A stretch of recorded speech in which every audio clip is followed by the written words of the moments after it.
welcome everybody to the first live stream for the D23 Expo that's going on this weekend. Now, if you don't know what D23 is, well, first let me just make sure everything sounds good on my end.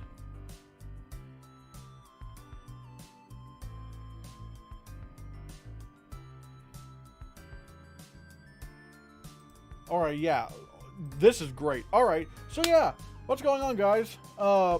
Yeah, today we're going to be talking about a lot of the news that was just dropped at on the first day of D23. And today, like, I had work, so I couldn't live react to anything, which I will do tomorrow, since I'm off.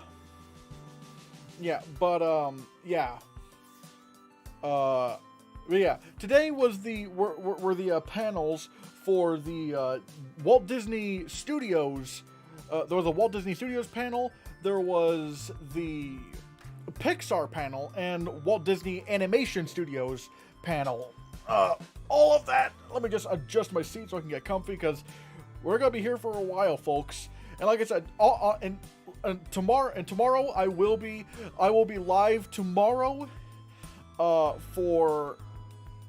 to react live to the Marvel, Lucasfilm, and 20th Century Studios stuff. I will be live reacting to that. I will be going live tomorrow at 11:30 a.m. Eastern Standard Time. And also I will also be reacting to a lot of, because apparently there's a lot of TV stuff going on tomorrow as well. So I'm gonna be streaming for a long time tomorrow. You're gonna get a lot of me going on tomorrow. Oh yeah, Nick SpongeBob Personal says there were games. Yeah, there were games. Although a lot of the games I wanted to talk about, like Wolverine, Spider-Man 2, they didn't talk about it. So I can't really talk about any of the games, other than there's like a Tron game coming out. Okay.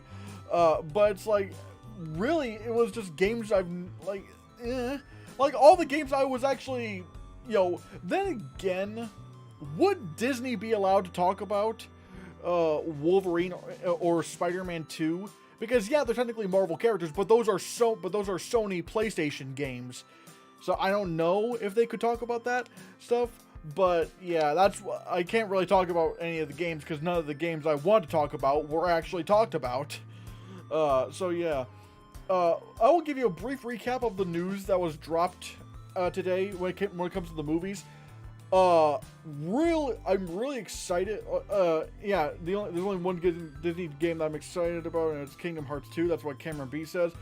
And they didn't talk about that one either. So again, I can't talk about the games, because the only games I care about are the ones that didn't get announced. Now I will say, yeah, with the Walt Disney Studios panel, it was a lot of really great stuff about stuff that we already knew was coming out. Nothing new was really announced for the Walt Disney Studios, like the Disney live action stuff. They announced a lot of stuff for, Pixar and Walt Disney Animation Studios, and we'll get into that. And there's definitely something I really liked from that thing. Oh yeah, Max Powell says, did you see the new Pinocchio on Disney Plus? What are your thoughts? Here are my thoughts. It's probably the worst Disney remake the worst of the Disney remakes that I've seen, and I'm not surprised it never went to theaters. Which is sad, because I was kind of looking forward to this, but at the same time, it's Robert Zemeckis, and he's very hit or miss, and leaning more towards bad nowadays. Like, yeah, he directed Forrest Gump, he directed Who Framed Roger Rabbit, he directed Back to the Future. Great. What has he done since then that has gotten that much love? But yeah, I guess I could talk about Pinocchio a little bit. My thing with Pinocchio is that every single the main lesson that Pinocchio was supposed to learn in the film, like, be honest, and be, selfless, don't be selfish and all that stuff. None of that was in the movie. Like, when you look at the circumstances that he was thrown into in that film, like, you know, I don't know if I want to go into spoilers. If you guys want me to go into a little bit of spoilers, I can just do this thing and, just have this on until I stop spoilers. So I don't know. Do you want me to talk about Pinocchio in spoiler detail? Because my God, I really have a bunch of problems with this film, with that Pinocchio movie. So I don't know. Let me know. Like I said. Yeah, and like I said, like I can just if you want, I can just put this up. You can mute the video until I get out of until like the spoiler thing goes away, and once this goes away, I can just stop talking about spoilers. So again, let me know, because I mean, I'm willing to talk about Pinocchio and complain about it. But like, yeah, like this took the crown away from Dumbo as being the worst of the Disney remakes, in my opinion. And like I said, I am alright. Like, Cameron B's okay with it. What about everyone else here? Everyone else okay with me talking about spoilers as long as I put the spoiler alert up? And like I said, you can just mute. Like I said, you can just mute it with. You can just mute it like until spoilers go away. Is that fine? Is that fine with everyone? Cameron B says it's okay. Everyone else fine with it?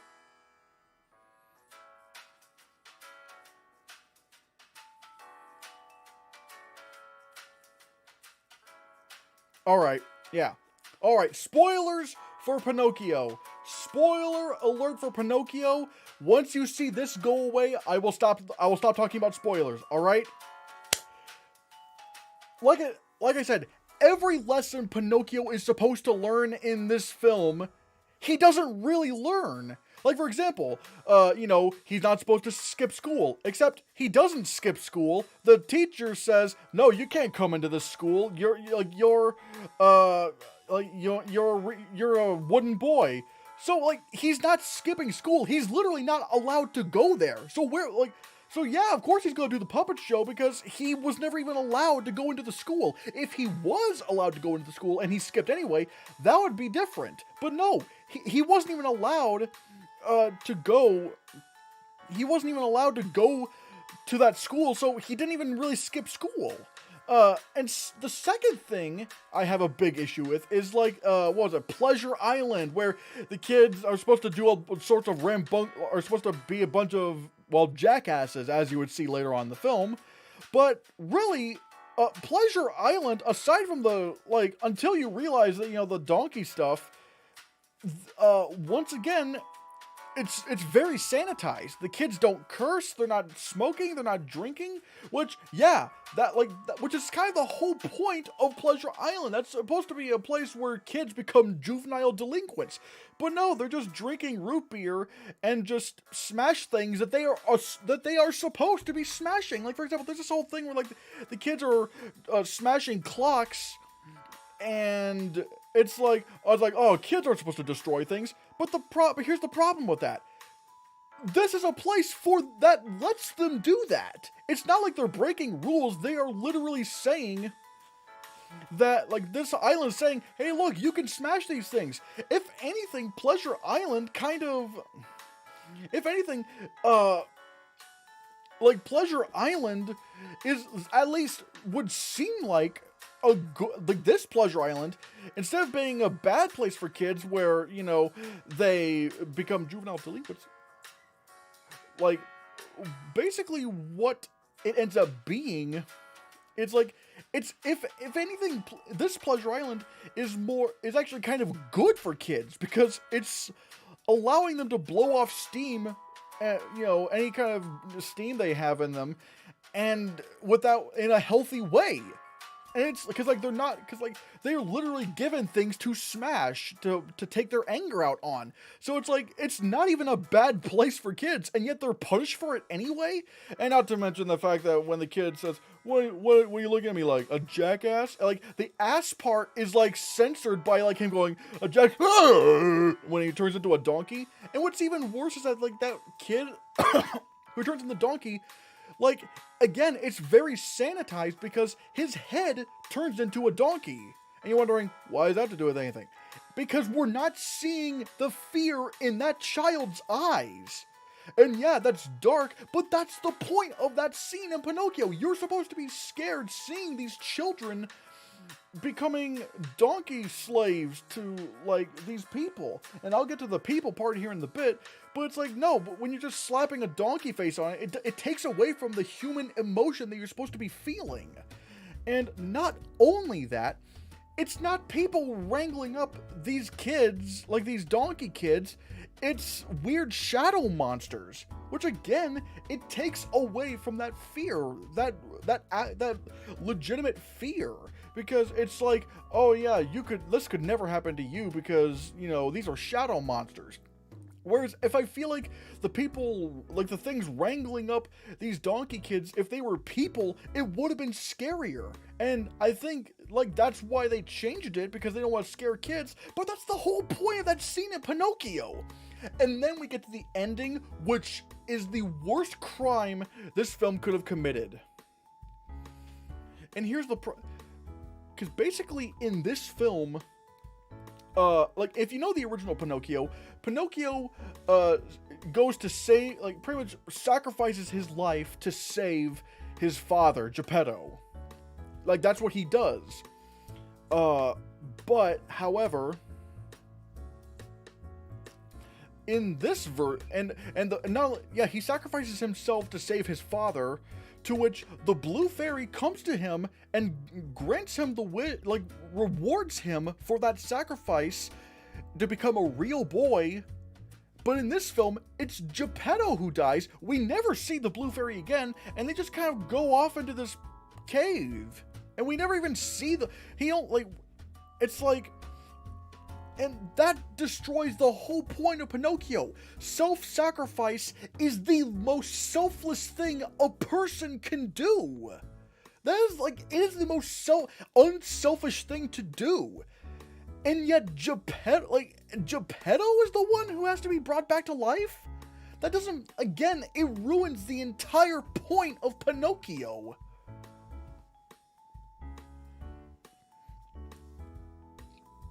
Like, I really couldn't believe it. Like, look, say what you will about, the Lion King remake. I know everyone hates that, but look, even though they didn't say the whole lesson of, you can either, where it's like, oh yeah, the past can hurt, but the way I see it, you can either run from it or learn from it. They didn't say the lesson in the Lion King remake, but they still showed it. That theme was still apparent in that film.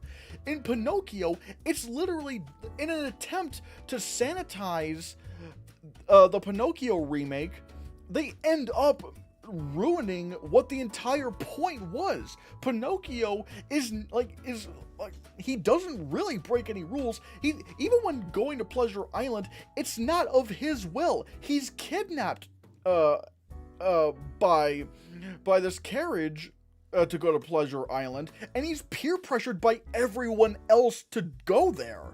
So again, it's not his fault. Nothing that Pinocchio does in this film that's supposed to, have him learn his lessons, none of it is his fault to begin with. He didn't choose to skip school. They didn't let him in. He didn't choose to go to Pleasure Island. He was kidnapped and peer pressured into doing so.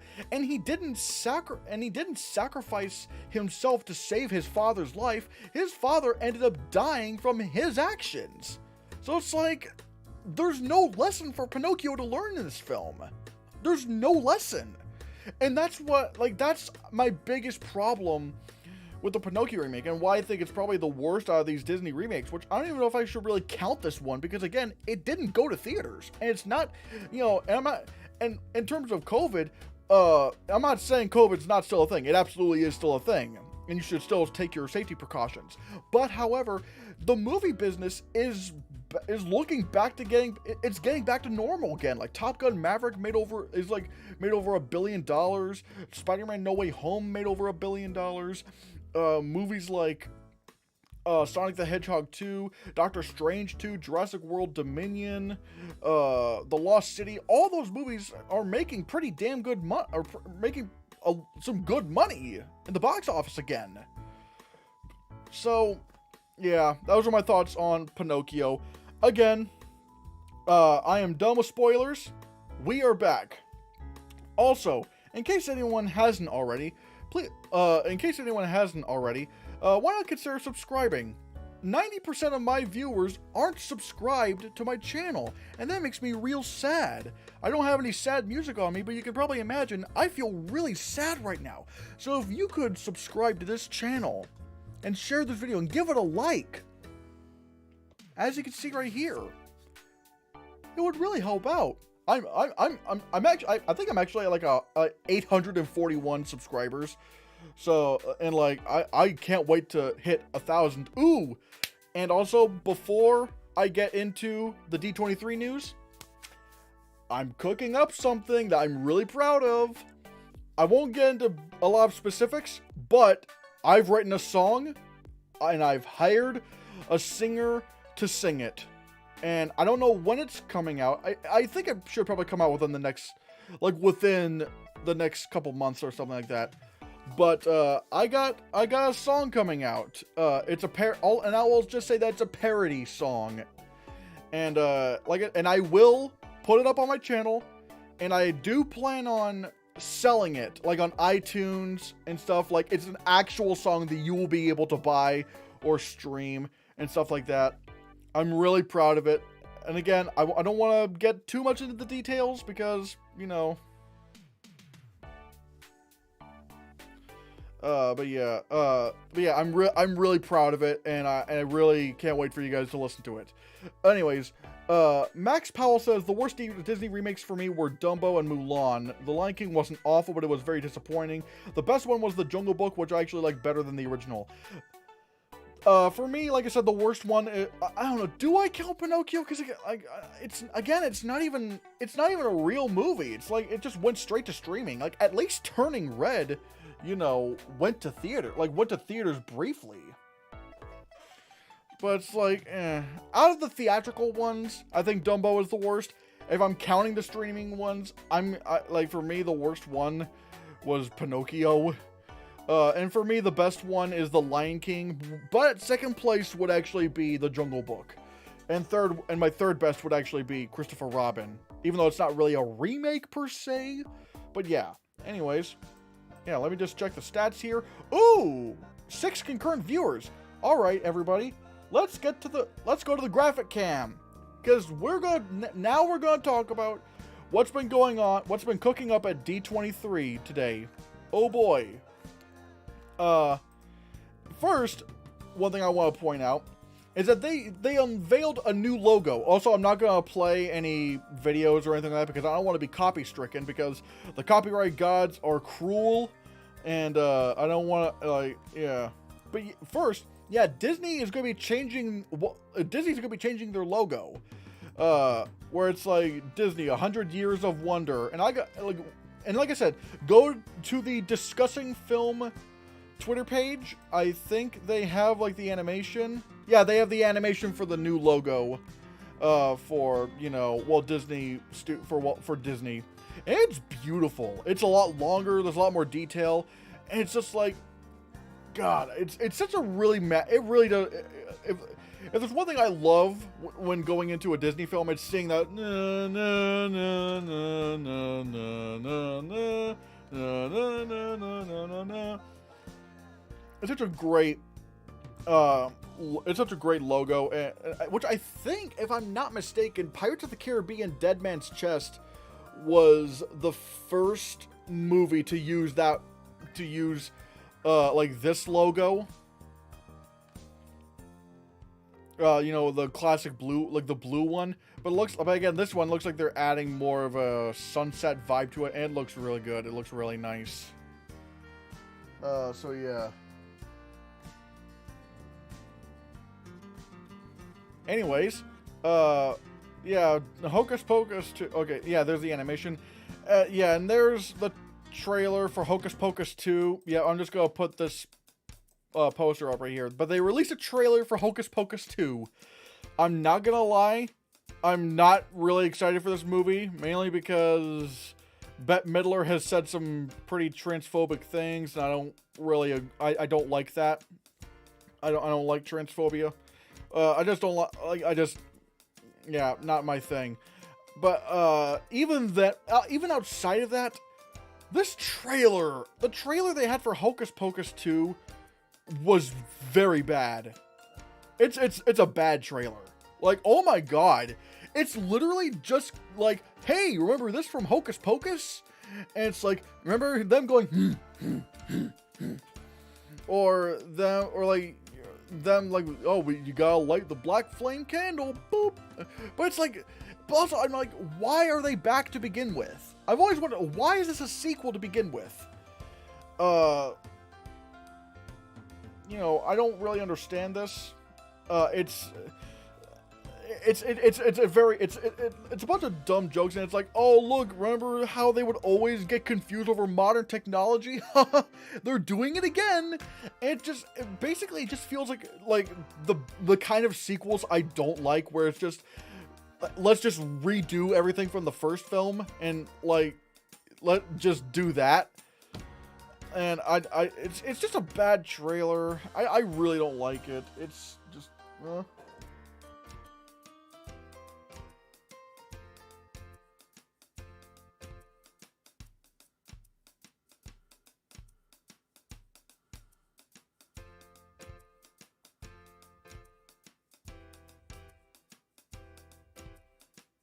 Sorry, I had to read a text. But yeah, I'm not looking forward to this film. This film looks kind of bad. And again, I could see whatever. But then we have Disenchanted. They released a trailer for Disenchanted. This one is more or less what I was kind of hoping from Hocus Pocus 2. Next one's on personal says, I haven't seen all of them, but my favorite Disney remake was Beauty and the Beast. Least favorite was Dumbo, but I haven't seen one that bad. But I have different opinions. I really liked Beauty and the Beast. I really liked, especially guest on in that movie was great. But yeah, Disenchanted. This basically what Disenchanted is about is like, I guess like, what exactly is it about? Yeah, Giselle is now a mother with 2 kids in Disenchanted, and the film focuses on her struggle to move forward as a mother. And there's the trailer itself goes into a little bit more detail. I like this a lot more. This one's a lot funnier. It's actually funny. The visuals look great. And it feels like there's a reason why this movie's happening. And so yeah, I really liked this trailer for Disenchanted. The music sounds really good. So yeah. What else is there? Moving up, we didn't get any footage, at least none that I saw, but we got the first poster for Peter Pan and Wendy, which is going to be Disney Plus's reimagining of Peter Pan. Which, granted, if it's a Disney remake going straight to Disney Plus, I'm a little bit concerned over that.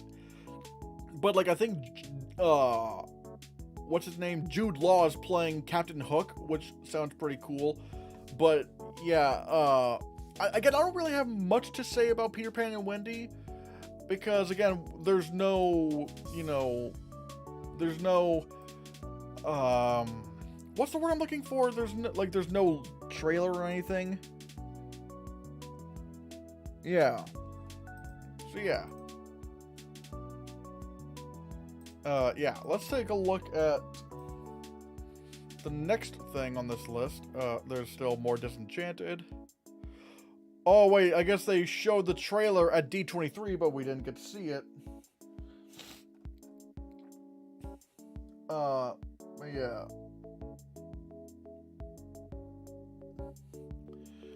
Ooh, now we're on to theatrical releases. Yeah. First up is The Haunted Mansion, starring Owen Wilson, Lakeith Stanfield, and Jamie Lee Curtis, and many more. Again, we don't really have much to go off of because there's not really, again, they didn't give any kind of looks, and like, people wondering, wait, where's Eddie Murphy? This is not a sequel to The Haunted Mansion starring Eddie Murphy. This is a complete reboot. So yeah. I don't really have much to say because, like, The Haunted Mansion is like, I don't know that much about The Haunted Mansion. I mean, I've seen the movie. I've seen the first film. But I haven't seen it in a long, long time, so, Although I will say, with Disenchanted, I'm glad James Marsden is back because him in the first Enchanted was so goddamn funny. Like, oh my god. Like I still wheeze thinking about that scene in the first Enchanted where he's like, Giselle! And he jumps off the bridge and goes, I've been dreaming. And then like a biker hits him. He's like, ah! And then like everyone just topples. Like, I don't know what him getting just hit by someone on a bike is just so funny. And so I'm glad he's back. Nick's One Got Personal says, haven't seen Hocus Pocus 1, but I'm excited for Disenchanted and Peter Pan and Wendy. Max Powell says, Enchanted is great. I really do like Enchanted. I think the end got a little bit too on the nose with how, like, the dragon lady was narrating what was going to happen. And it's like, it's a little bit, again, it's too on the nose, a little bit too exposition heavy. But overall, I remember really liking Enchanted. It had some banger songs, like, especially, you know, that's how you know he loves you. Like, that song, it's great. Just generally in Enchanted, Amy Adams and James Marsden were so fucking hilarious. It was actually insane. So yeah.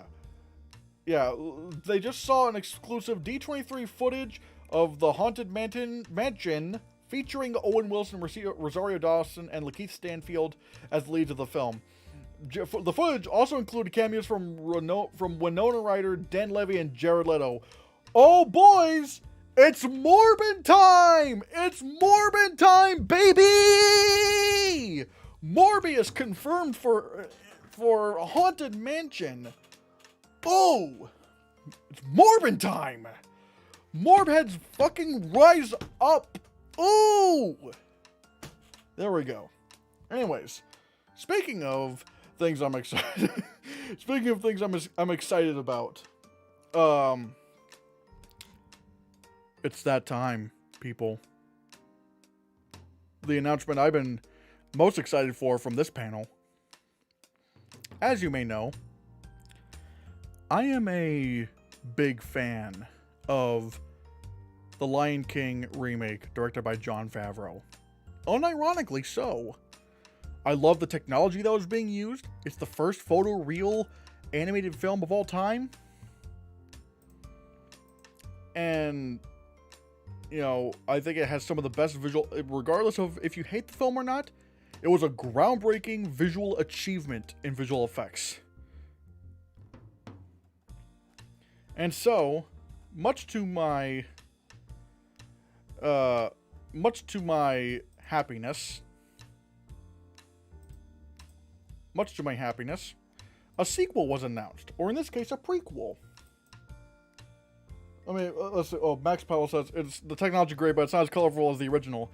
Well, I mean, yeah, because it's meant to look like it's live action. I mean, it's not a cartoon, so it's like. But regardless, so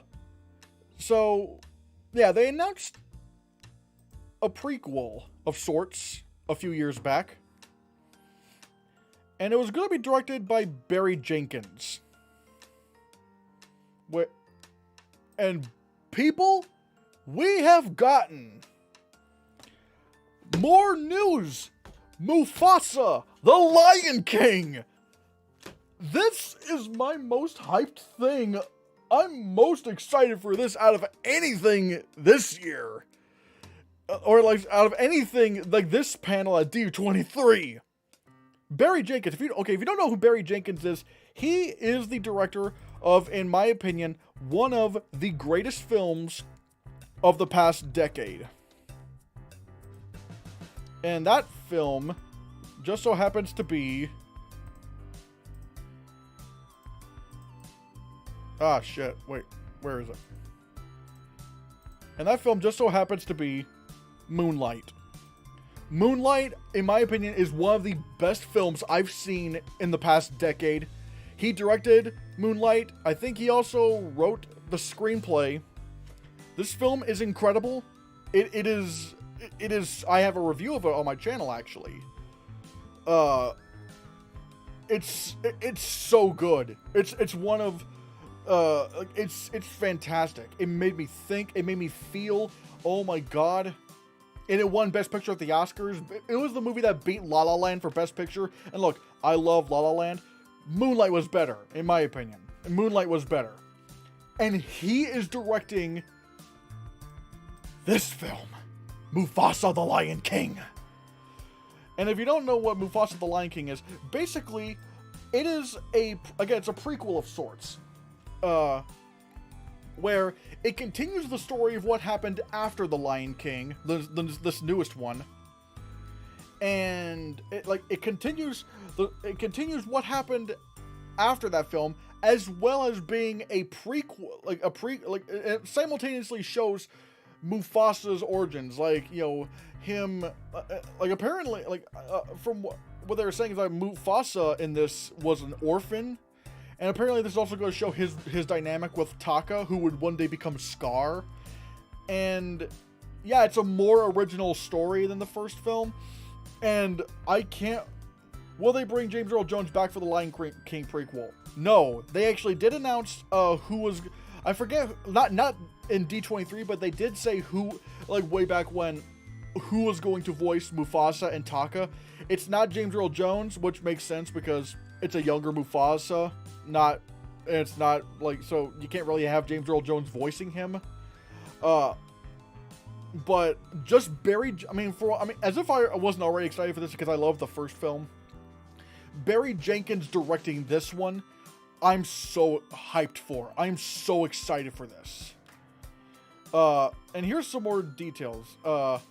Barry Jenkins' Mufasa the Lion King is told in 2 different time frames. Pumbaa, Rafiki, and Timon tell the story of Mufasa to a new cub, whilst we see Mufasa rise to royalty. It's very reminiscent of The Godfather Part 2. Mufasa voiced by Chris Pratt. No. That's funny. That's funny. Apparently they did say, it's coming in 2024. Oh, I'm so excited for this, people. I'm so excited for this. I'm more excited for this than literally everything else that was announced today. What was it? I think, and they did also confirm that, Seth Rogen and Billy Eichner will come back as Pumbaa and Timon, which I think is a good idea because those two, I think, even most people who didn't like the Lion King remake, they did like those two in it. They liked Seth Rogen and Billy Eichner in it. So I'm super excited for this film, and the fact that I'm a little curious about this. See, you people need to watch Moonlight. Moonlight is so good. It is a phenomenal film. And the fact that he's directing this film is so exciting to me. And the effects are just going to look even better because it's been once this movie comes out, the Lion King remake will have been 5 years old. We will have progressed 5 years in visual effects technology, and it's going to, this film is going to look even better. I'm so excited for this. Can you tell I'm excited for this? I'm really excited for this. Next up is Mark Webb's Snow White remake, starring Rachel Zegler and Gal Gadot. Rachel Zegler describes Snow White as being made for the modern age. The film focuses on her character coming to terms with herself and finding her agency. Basically, it's very vague. This isn't really a plot synopsis. It's again, I'm guessing they don't want to give away spoilers, although it is Snow White, so I don't know what spoilers you would need to give. And again, we don't really have any looks at, they showed footage at D23. We didn't see any of that footage.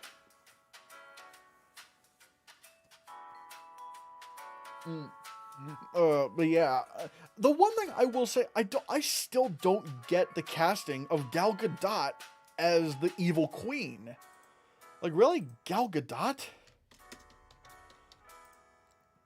I don't know. I don't know if I can see this likable person.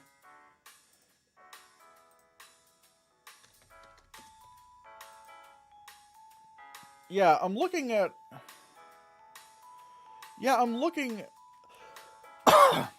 these two. I just don't see it. I just don't see Gal Gadot playing a character this methodical and evil. Like, like I said before, there were rumors that Lady Gaga might be playing the evil queen, and I could see Lady Gaga being the evil queen, but not Gal Gadot though. I mean, she's good as Wonder Woman, but I don't know if she has these kind of acting chops. I don't. Add a mood line to your watch list. Yeah. But yeah, I don't really see Gal Gadot as the evil queen. I definitely see Rachel Zegler as Snow White. I can easily see her being Snow White. Like, I've seen her work in West Side Story. She's phenomenal. I just don't like Gal Gadot as the evil queen. I just find it to be an odd casting choice. So yeah, but then we have and apparently Snow White's coming out the same year as Mufasa, the Lion King, in 2024, and they also gave us we actually did get a trailer for the Little Mermaid. Apparently, what was it? What did they say? Yeah. The Little Mermaid remake will have 4 new songs that retain to the beauty of the original film. Alan Menken and Lin-Manuel Miranda are writing all 4 new songs for Little Mermaid, which includes a new opening. They're being showed the entire part of your world sequence from Disney's live-action Little Mermaid remake. And they did release a trailer. They released the trailer for the Little Mermaid, and oh my god, Halle Bailey looks great in this. Like, my god. Like, she looks phenomenal as Ariel. Ah, shit, no. Wait, no. Wait, what happened? Damn it, I need to scroll back down again. Where is it?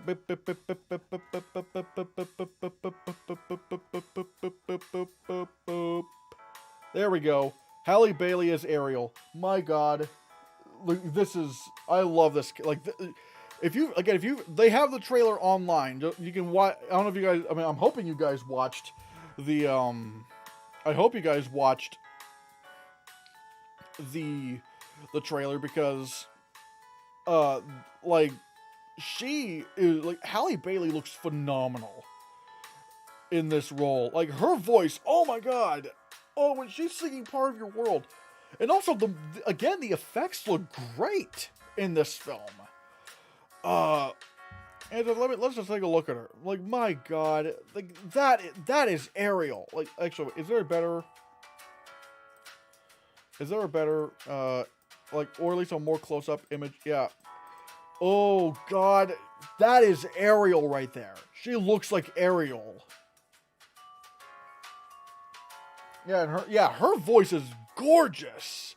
And like, we didn't get any looks at King Triton, who's being played by Javier Bardem, or Ursula, played by Melissa McCarthy. Which, look, I know a lot of people want to hate on Melissa McCarthy, but look, I've seen her more dramatic work, and she can be great. I think the problem with Melissa McCarthy is, like, she's usually not put into good roles, but I think she herself is a phenomenal actress. I mean, hell, Melissa McCarthy's been nominated for 2 Oscars for a reason. And so I think she can definitely do Ursula very well. I would love her. I'm very interested to see what her rendition of Poor Unfortunate Souls is going to be like. But yeah, this is what they capped off from their Disney, from their Walt Disney Studios presentation. And now we get into Elemental, which focuses on a love story between a fire girl and a waterman who can't even touch.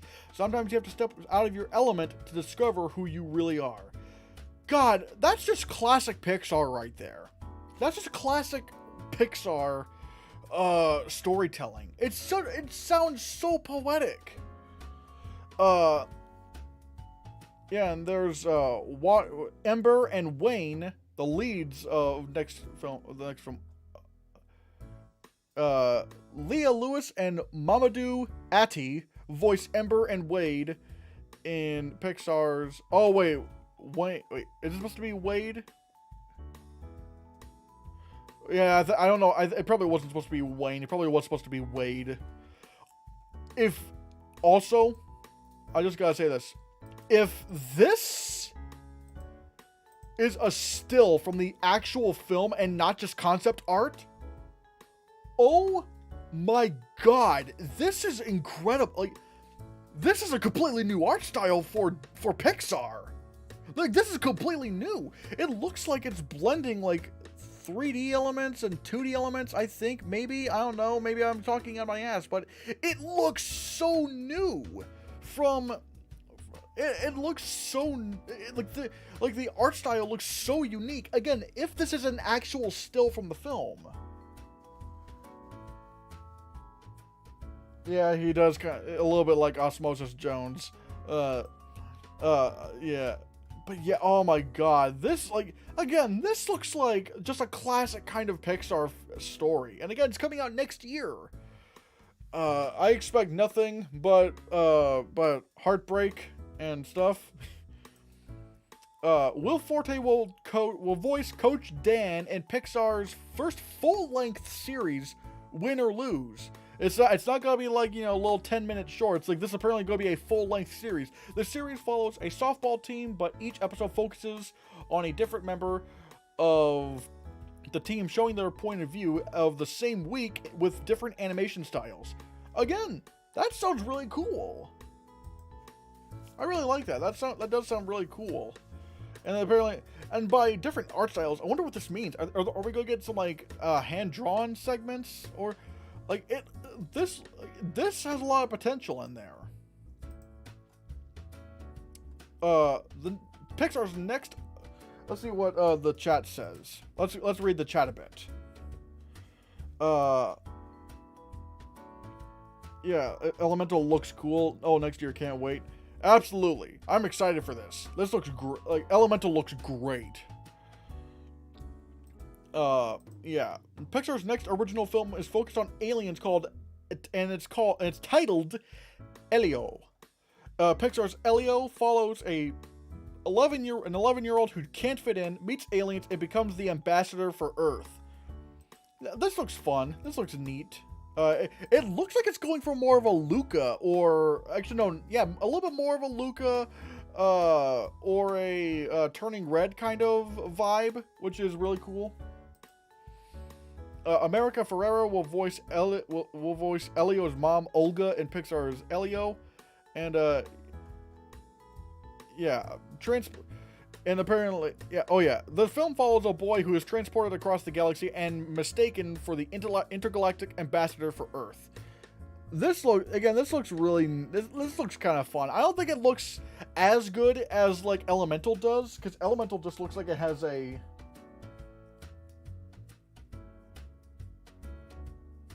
Oh yeah, just Win or Lose being Pixar's first OG series without an existing franchise is amazing to me.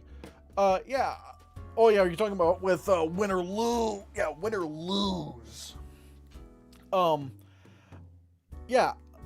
Yeah, I think, like I said, they're probably testing... Actually, if I'm not mistaken, I think Monsters at Work wasn't even done by Pixar. Yeah, I think Monsters at Work, because I was looking through the credits, none of it said Pixar. The Pixar, I guess, even though you can find it on the Pixar section of Disney Plus, it's like, I guess it technically wasn't made by Pixar. Actually, wait. Yeah, if I'm not mistaken, I think this is probably Pixar's first actual series, unless you want to count the Spark shorts. But even then, those are a collection of short films. So I don't know. But now we get into Inside Out 2, which, however, what was it?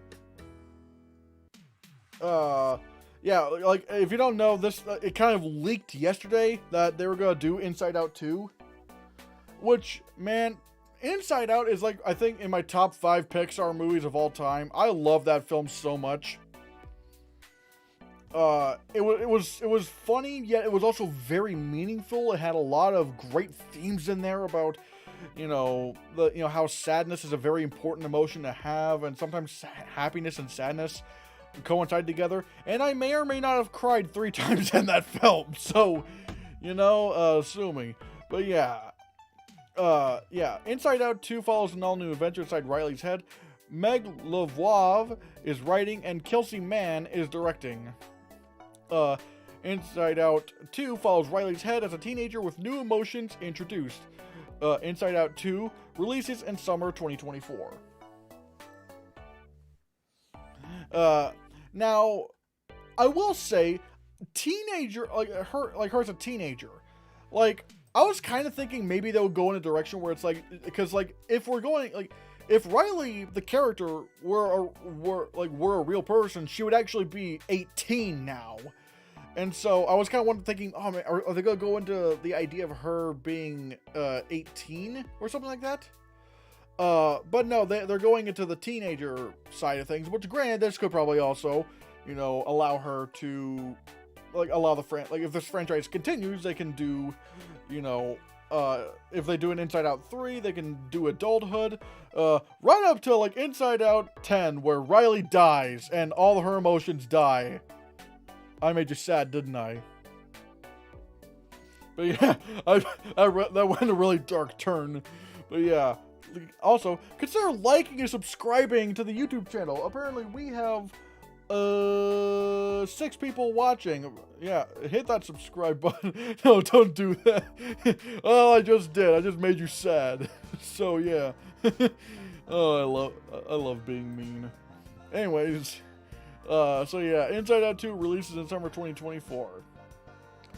Moving on, we have. Oh, I guess we're getting into Walt Disney Animation Studios. We're going Walt Disney Animation Studios. Zootopia Plus, a 6-episode anthology series releasing this November on Disney Plus, which follows various members of Zootopia, including the sloth. I'm interested to see where this goes. I liked Zootopia. I didn't love it. Yeah, Zootopia Plus seems fun. Again, there's not really much. I guess there's not much to go off of. Anyways, Disney. This was a really interesting story. Disney and Kugali's Iwaju is described as a love letter to Lagos and Nigeria, following a futuristic coming-of-age story about best friends Tola and Cole. The series releases next year on Disney Plus. Now, if I'm not Kugali is if I'm not mistaken, Kugali is an African animation studio, and they've been wanting to do this series, and they've partnered up with Disney to bring that vision to life. And so I really this is really cool. Yeah, it's giving some really interesting vibes and stuff. And so, yeah, I'm interested to see where this goes. Like, I don't really know anything about it. Although someone made this joke that apparently the Newt, because they were gonna do way back when Pixar was gonna do like a Newt movie, but that got canceled.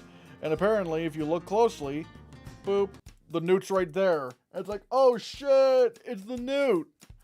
So yeah, I thought that was funny.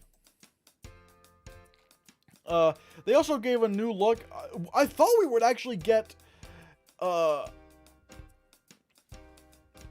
thought we would actually get like an actual sort of like new trailer for Strange World, considering, the movie releases pretty damn soon. But we didn't get that. We didn't get a new trailer for Strange World, which I found very strange. Yeah, because it's Strange World. Get it? Dead Riley. Anyways, I'm an asshole. I love that. Yeah, I'm still not looking forward to Strange World that much, but we'll have to see how it goes. Walt Disney Animation's 2023 film coming out next year is called Wish. It will celebrate the 100th anniversary of the studio. Disney's Wish asks, how did the star so many Disney characters have looked at and wished upon came into existence? Jennifer Lee co-wrote the film with Chris Buck and Fawn Veerasunthorn directing. I'm really First look at Asha, the heroine of Disney's Wish.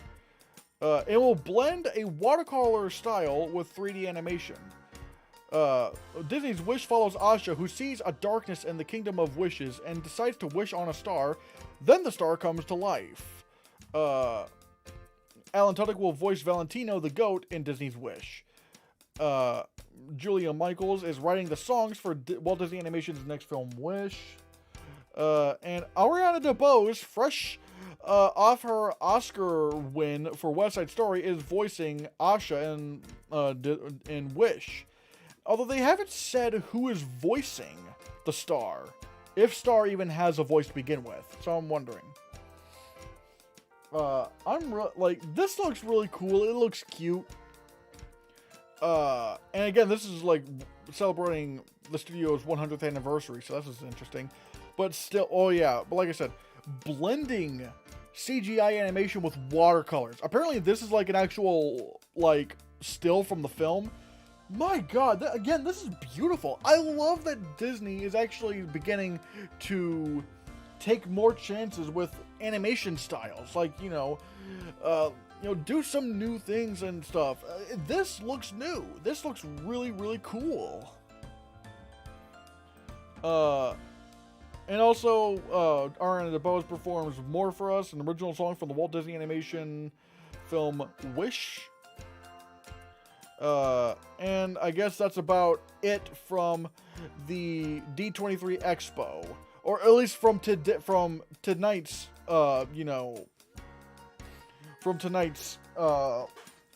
stuff regarding, Walt Disney, Walt Disney Studios, Walt Disney Animation Studios, and Pixar. And so, yeah, let's just talk about what we just saw tonight. What were our favorite things, what all that stuff. And so, yeah, let me know in the chat, and maybe we can discuss a little bit further. Like what, again, you know me, my favorite announcement was that was the title of this new Lion King film that they said that's coming out in 2024. I'm so excited for Mufasa. Oh god, I love that so much. And plus, I also just loved that trailer for The Little Mermaid. What a magical trailer that was. I love that. So yeah, anyone here willing to take some questions? Ooh! Let me just listen.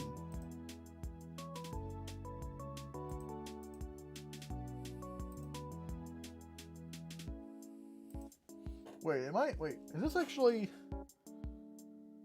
Yeah, I'm hoping the... Cameron B says...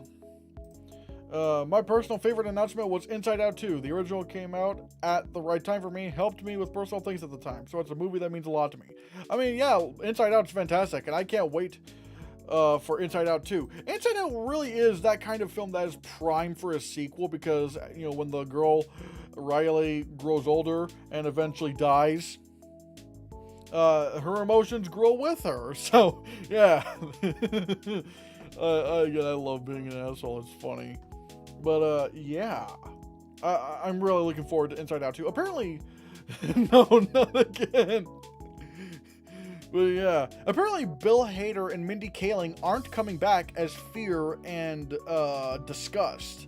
Apparently they're not coming back. I'm guessing the money that Disney was offering, apparently they offered them pretty low amounts of money for come back to do the sequel.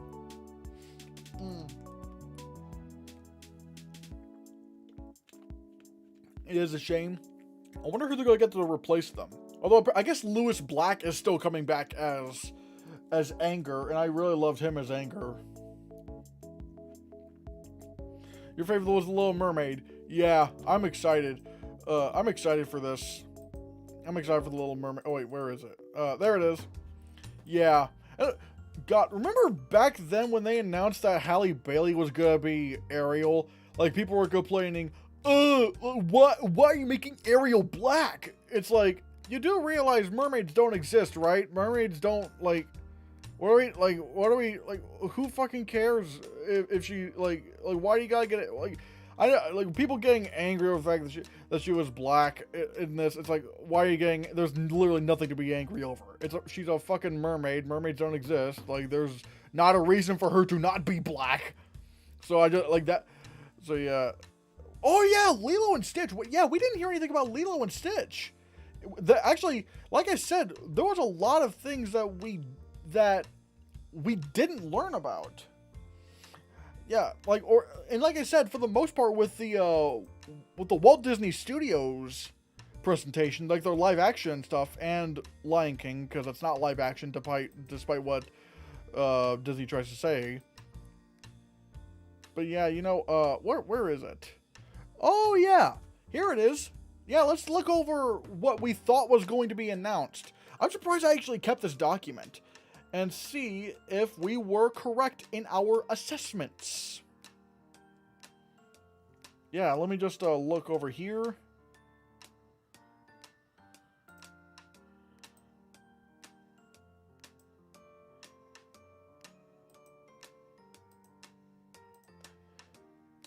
Where is it? Oh yeah, checkboxes. Yeah. Boop. Alright, people. Let's take a look at Disney live action. Now, if I'm not mistaken, I think like something for like this stuff, like the Percy Jackson, Aragon, Spyro Chronicles, King Kong, I think that actually might come tomorrow because it's more television series. So we'll have to see. Teaser for the Little Mermaid, got that right. Updates for the Lion King prequel, we definitely got that. We got sort of a release date of 2024, but yeah. We didn't get Tower of Terror. We did not get the Tower of Terror. We got no news on the Lilo and Stitch remake. Jungle Cruise 2, that wasn't announced. Hercules, nothing on that. Gaston series, maybe they'll announce that later with the TV stuff tomorrow. So we haven't gotten that.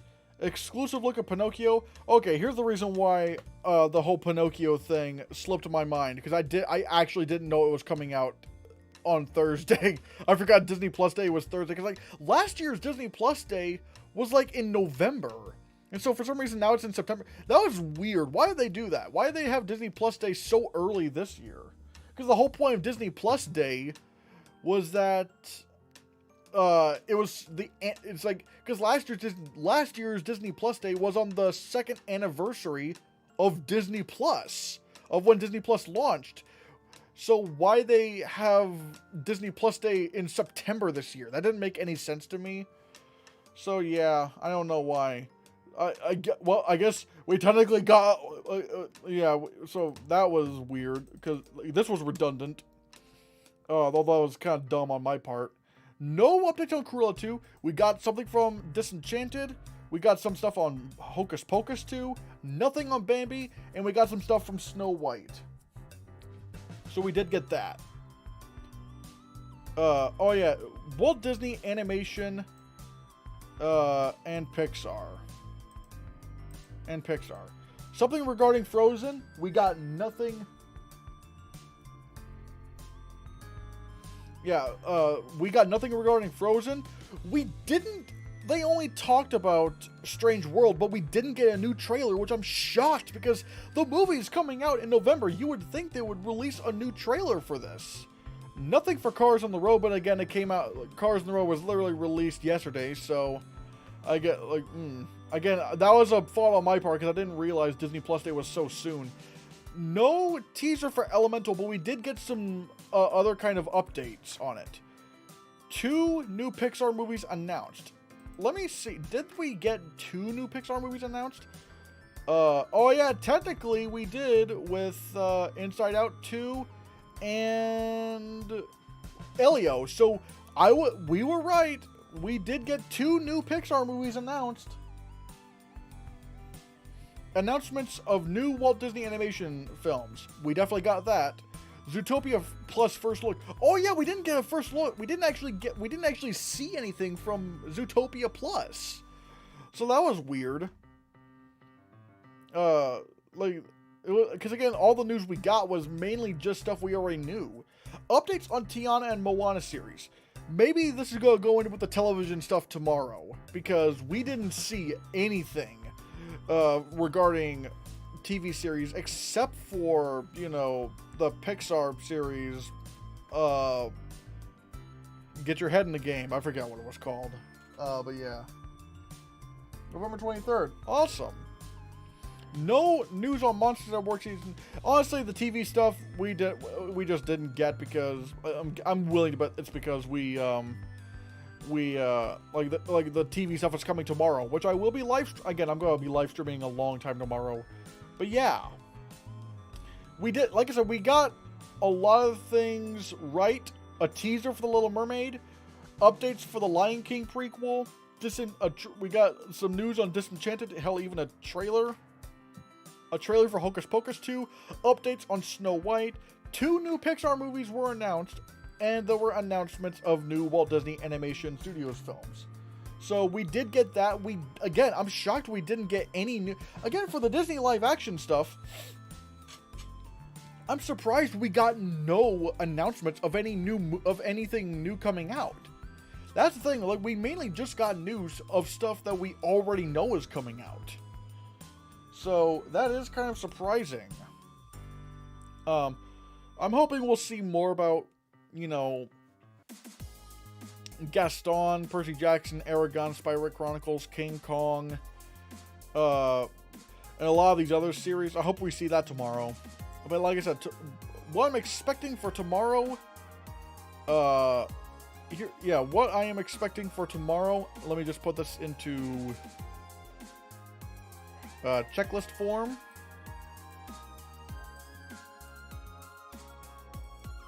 I'm thinking we're gonna get Indiana Jones 5 updates. We have to, and probably a teaser, we have to at bare minimum get a title announcement for Indiana Jones 5. The Mandalorian Season 3 trailer, we gotta get that. Taika Waititi Star Wars film, title, synopsis. Willow Disney Plus series updates, a new trailer. Lego Star Wars shorts, one of you guys mentioned that. Ahsoka release date, Visions Season 2 updates, Tales of the Jedi teaser, Skeleton Crew updates, The Acolyte updates, Lando updates, maybe. New announcements for unknown projects. And from 20th Century Studios, Alien FX series, I think we're going to get some updates on that. Avatar 2 trailer, 100%. They would be stupid to not put out a trailer for Avatar 2. Some Simpsons shorts announcements, maybe. I don't know. Brahmastra. Apparently I misspelled this. It's Brahmastra. No, the movie's already out. Oops. So yeah, the movie, the movie's already out. And a new Predator film announcement? Question mark? Possibly. I think...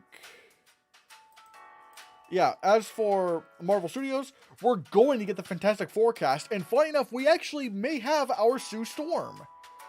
Our new Sue Storm tomorrow. Apparently this was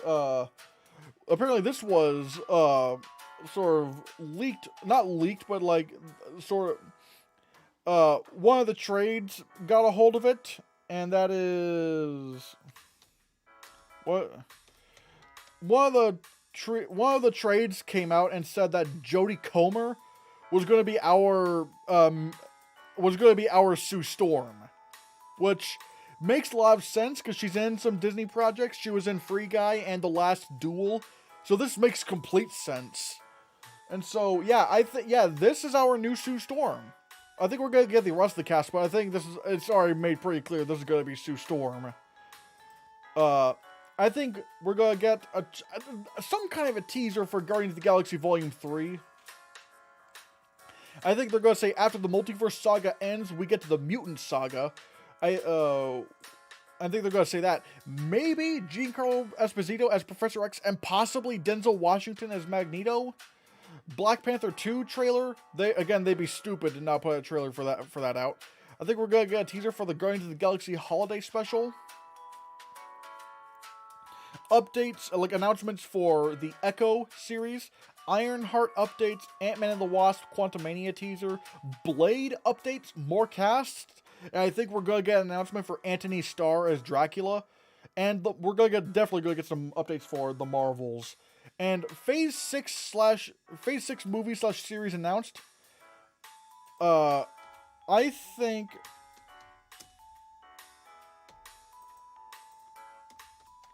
think we're gonna get. These are my predictions for what because there were 8 slots in that Phase 6 thing. I think this is what it's gonna be: Deadpool 3, Wonder Man series, Doctor Strange 3, Shang-Chi 2, Eternals 2. We're finally gonna get a release date for Armor Wars. We're gonna get a Young Avengers series, and I think we're either going to get a Hulk series or a Thor 5 movie, because I was like, okay, like, because I was thinking, oh yeah, they could probably do a Hulk series, but then I realized, oh wait, the way Thor Love and Thunder ended, I'm like, you probably could do a release, like, you probably could, like, they probably could do, I think Thor Love and Thunder opened the floodgates for Thor 5. Nick SpongeBob Personal says, Black Panther 2 news, I hope. Again, they would have to be stupid to not do that, because it's coming, like, the movie's literally coming out in November. That would actually be stupid if they didn't put out, like, another trailer. They would be, like, so it's really not, yeah. You think it's too soon for Spider-Man 4 with Tom Holland? I don't know if that's even, I don't even think that's really Marvel's call. I think if Sony wants to do another Spider-Man movie with Marvel, that's their call. Because keep in mind, remember, technically, the Homecoming trilogy is not Disney's. They belong to Sony. So, maybe? But I wouldn't count on it. I think, because, I wouldn't really count on it.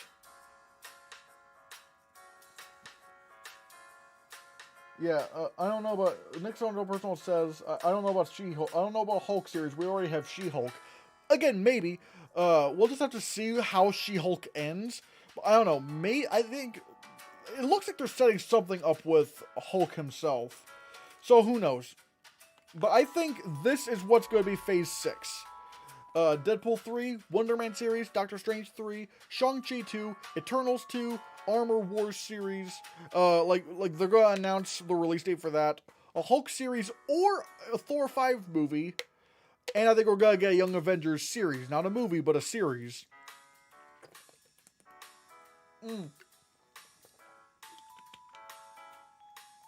So yeah, what do you, like, yeah. Like I said, we have to get a title announcement for Indiana Jones 5. We have to. So yeah, I'm really looking forward. Tomorrow is gonna be like the big guns. That's where they're gonna really start showing this and stuff. So yeah, I'm not sure what else there is to talk about. Let me just go back to Twitter and see what's in store.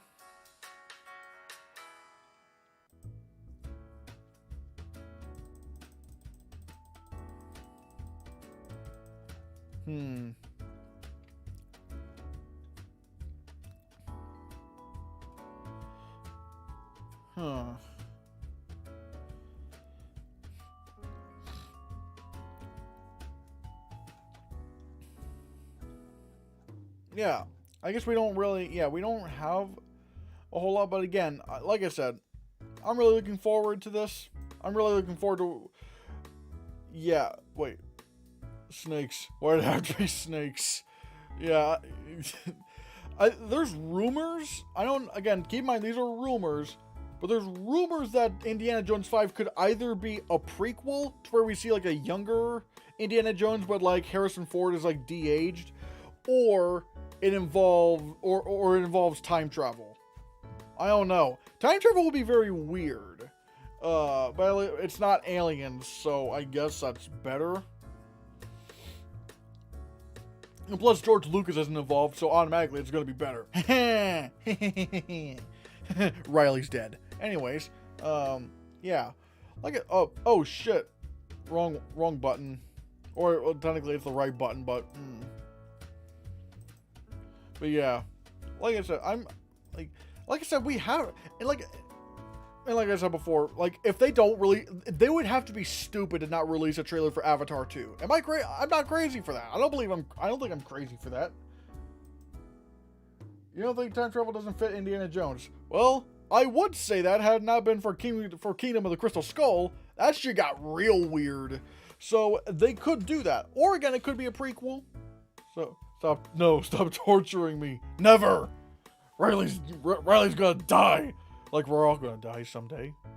God, that's dark. That's really dark. God damn, man. But anyways, yeah.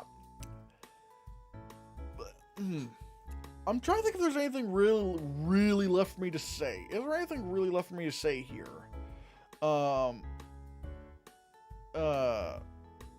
Yeah, like, well, like I said, I'm looking for, like I said, I'm looking forward to the stuff that's been announced. I wish we got a little bit more announcements of stuff that we don't already know about, or at least, you know, more updates on things like Hercules and stuff. Or maybe they're not at a point where they can give updates. Maybe that's the case. I don't know. But yeah, really excited for Little Mermaid and especially Lion King prequel. So yeah, I didn't like Indiana Jones 4 for being weird. Least favorite of the movies. It's sort of my least favorite as well, although to be fair, I like the three Indiana Jones movies, although I don't love them. I don't love the Indiana Jones movies. That's why I'm so excited for this new one, because it's James Mangold directing it. It's a completely different director. And if you've seen Logan in Ford v Ferrari, this dude knows how to do grit. Like this dude knows how to get to the nitty-gritty of stuff. So I'm really excited for that. I've seen the South Park parody of Indiana Jones. Yeah, oh god, yeah, yeah, don't say what it is in the chat. Yeah, you're glad Lucas isn't involved in 5. Me, same, like, look, say what you will about the Disney Star Wars stuff. I've been liking it, except for Rise of Skywalker and Obi-Wan Kenobi, but it's better off in Disney's hands than George Lucas's hands. I'd still take this over what George Lucas did. Yeah, but yeah, I've seen that South Park parody of Indiana Jones. I think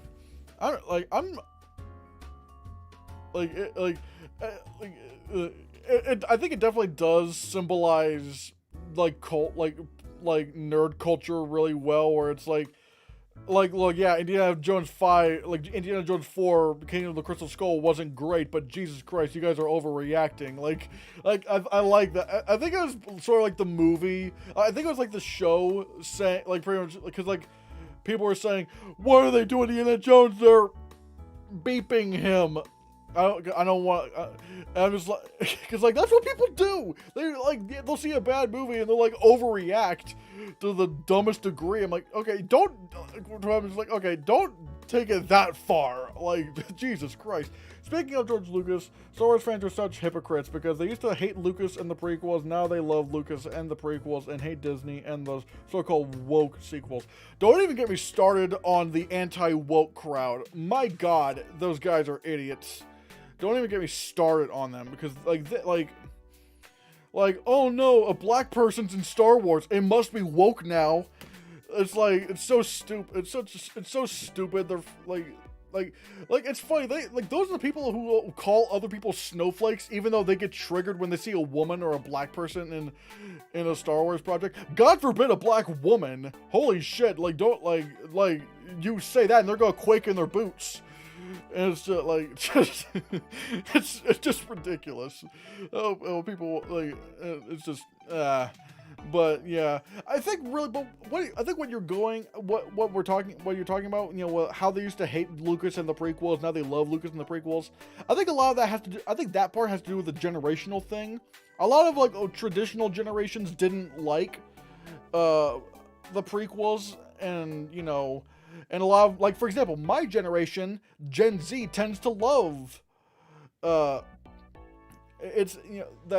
Gen Z tends to love the prequels. I'm one of the few Gen Zers that don't. I like Revenge of the Sith. It's decent, but that's the best I can say about that. I can't stand Phantom Menace and Attack of the Clones. I don't even get me started on the animated Clone Wars movie, that's like the worst Star Wars film ever made. That was actually released in theaters. You only like episode 3. Out of the prequels or out of the entire film franchise? I'm curious. But yeah, but if we're talking about just the prequels, I only like Revenge of the Sith as well. I mean, if we're talking about like that era of prequel films, like problem with Rey being a Mary Sue. See, that's the thing. Like, I don't like. Yeah, out of the prequels. Okay, yeah, same. But yeah, I've always thought the whole thing about Rey being a Mary Sue is such a again, it's stupid because it's like one thing I've always said about that's always been apparent in Star Wars is that the Force is easy to learn, but it takes a lifetime. No, like, oh wait, no, like, but it's like, wait, I don't know if you, wait, Max, I don't know if you were saying that, like, I don't, like, if you're just referencing people saying that,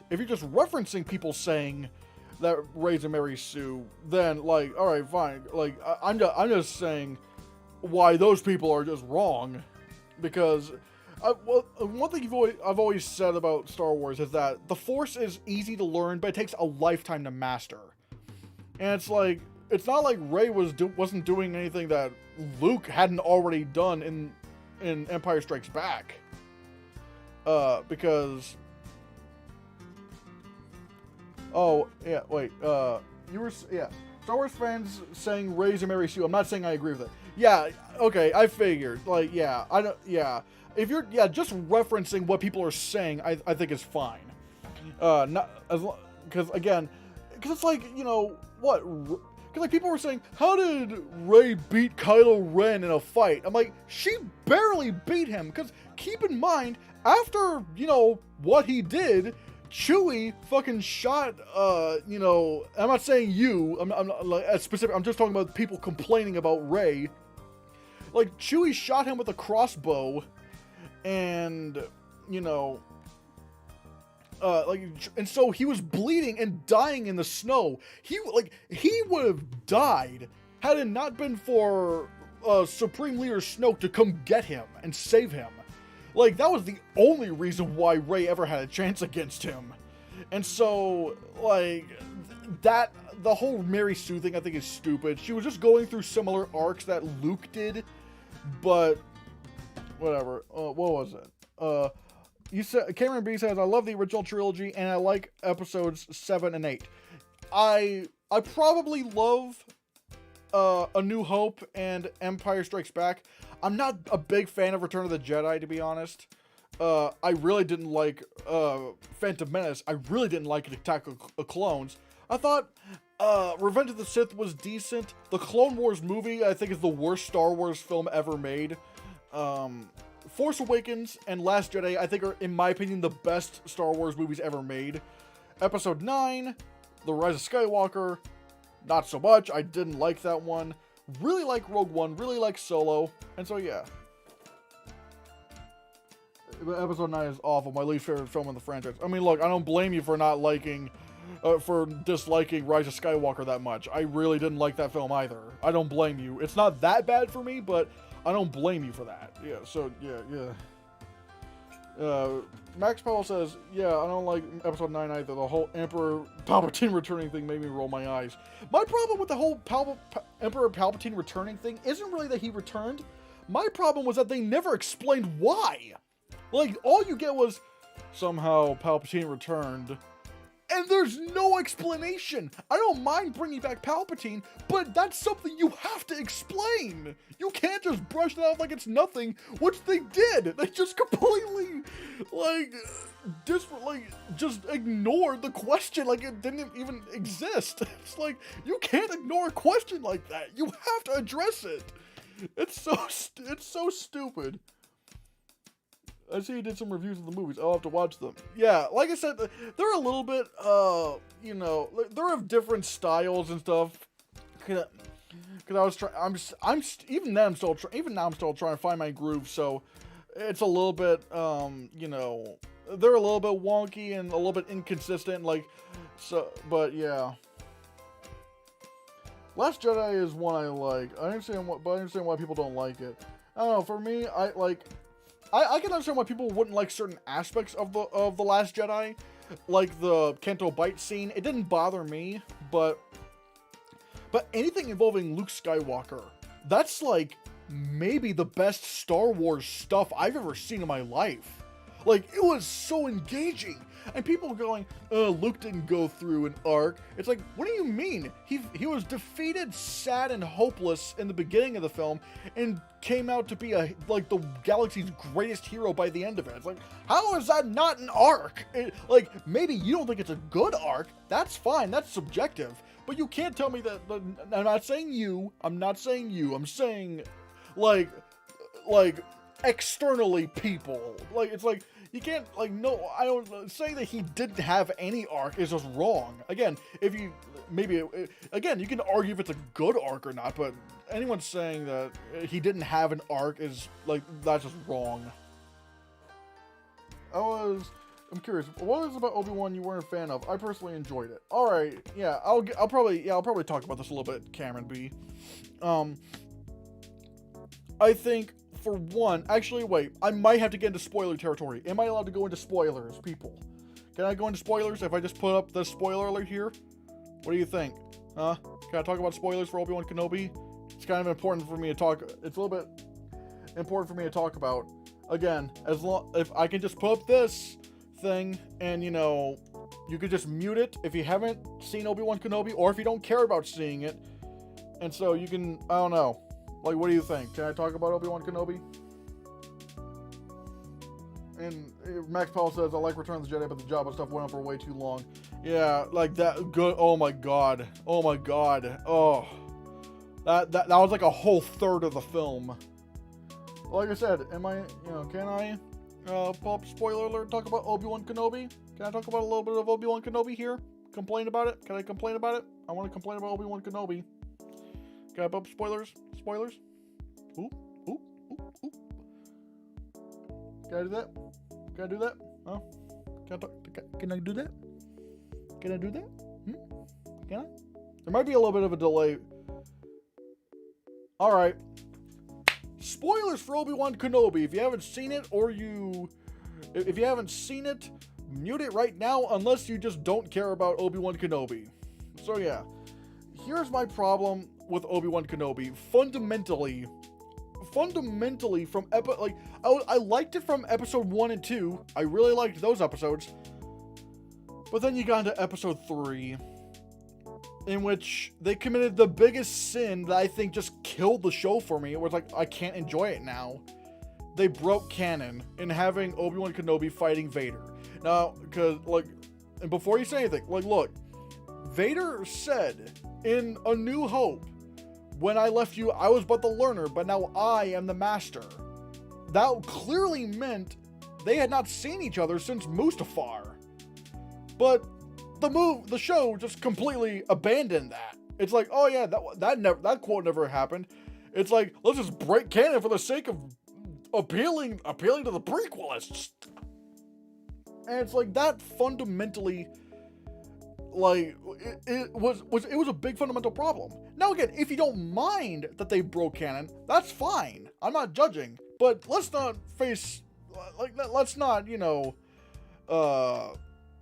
let's not beat around the bush. They broke canon. There are some things where I don't care about canon, but Star Wars is kind of important to me when it comes to canon, especially with something that should be just as simple as movies and TV shows to stick to. And so that fundamentally just killed the show for me. But yeah, Cameron B says, totally don't mind, but I personally don't mind, but I totally understand why some people will be upset. Yeah, again, like, some people try to, like, work around what Vader said, like, oh, if you interpret it like this, and it's like, no, it doesn't make sense. Because my thing is, if you have to go that far to reach in a way that for it to sort of make sense, that it doesn't really make sense. Again, Cameron, you're just saying, yeah, I don't mind that I broke canon. And look, that's fine. That's fine. You're not trying to make any excuses. You're just saying, look, I just like what I saw. That's great. So proud. Good on you for that. And also, why I liked what General Reva started off as, like, when she was like this villain hunting down Jedi, I was like, I'm liking this. But then you turn out, oh yeah, she's not really bad. She's not really evil. Like, she was trying to get to Vader and kill him the whole time. And I'm like, what? Like, you killed and slaughtered so many Jedi just to, like, your own kind, your Jedi, just to kill Vader, who you should have fucking known you would have never had a chance against. Like, and I was proven right because Vader kicked her ass, like, easily. It's like, you stupid fucking idiot. Like, you can't go up against Darth Vader. Like, you can't. That's stupid. It was so dumb. And also, I was shocked over was, and also the fact that, she was redeemed at the end. Like, she redeemed herself. It's like, no! You can't redeem a character like this. No! No! And also, I find it funny that, once again, with the breaking canon thing, Luke Skywalker sees her with a lightsaber, even though in A New Hope, he didn't even know what a lightsaber was. And I'm just like, what the fuck?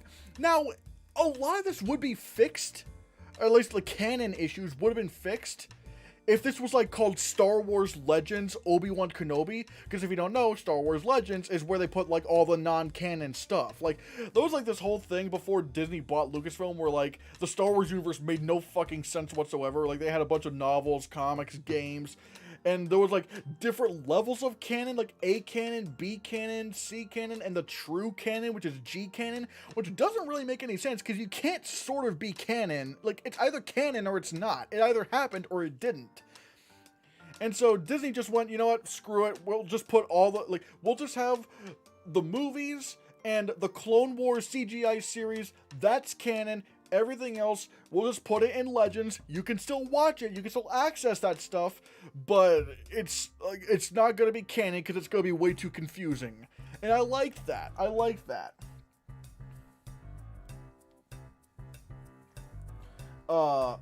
And so, like, if they just called it Star Wars Legends Obi-Wan Kenobi, and if they just, like, said, look, yeah, this isn't going to be canon to our to the universe, but hey, it's just something cool, that would have fixed so many things for me. That would have fixed so much, because there's a lot of actually cool things in Obi-Wan Kenobi. Like, for example, Cameron B says, yeah, you like seeing Ewan McGregor as Obi-Wan again. Yeah. The performances I thought were all great. Oh, like, Ewan McGregor is still a perfect Obi-Wan Kenobi. What we did see from Hayden Christensen, he finally was given a chance to show his acting chops as Anakin Skywalker, after he was never able to do so with the prequels. Like, I actually, like, there were times where I felt bad for him, which again was never the case in the prequels. Like, they actually gave him some good dialogue. Again, they didn't put him in a good story, but at least he was given better dialogue to work off of. Because, like, Jesus.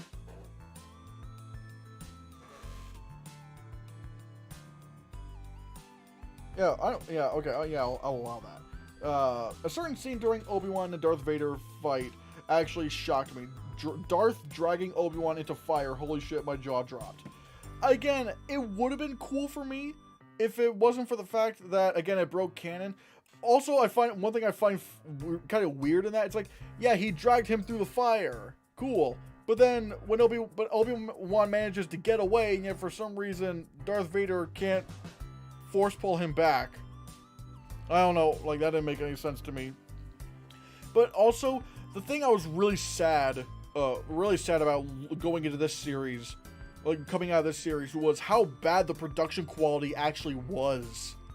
Like, these were, like, some of the worst effects I've seen from the Star Wars franchise since the prequels. Like, this was, like, they really overused the volume. They really overused the Mandalorian volume to the point to where, like, they overused it to where it wasn't helping anything. It was only hurting it, because it made the show look cheap.